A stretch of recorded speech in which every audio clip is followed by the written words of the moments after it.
रोहन, मला जरा गावात नेऊन सोड की. ओ आजोबा, तुमचं तुम्ही जावा चालत, मला ढीक काम आहेत. तुमच्या जरा घरी काम आहे मी. ए अंजू, तिथे जरा जळण घेऊन ये ग.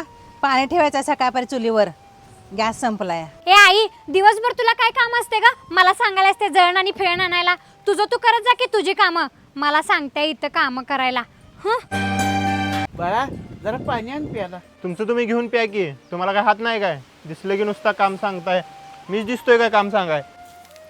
ओ आजोबा, तुम्हाला दिसत नाही काय मी लोटून काढालोय? इथं मधीच बसायचं काय असते? तुम्हाला जावा की तिकडे जरा बसा जावा. नुसतं तंबाखू खायचं आणि इथं फेकायचं. आम्हाला मोकळेच आहे आम्ही कामं करायला. जावा इथनं.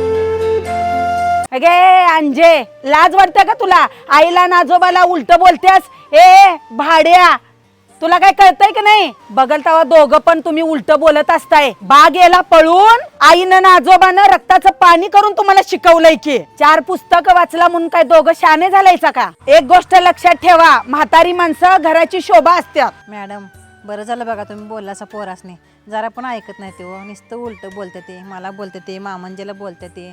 काय कळतच नाही ना काय सांगायचं आणि काय बोलायचं. चुकलं मॅडम आमचं. आम्ही आईला आणि आजोबाला इथनं पुढे परत कधीच उलट बोलणार नाही. आई, आई आजोबा, आजोबा, आम्हाला माफ करा.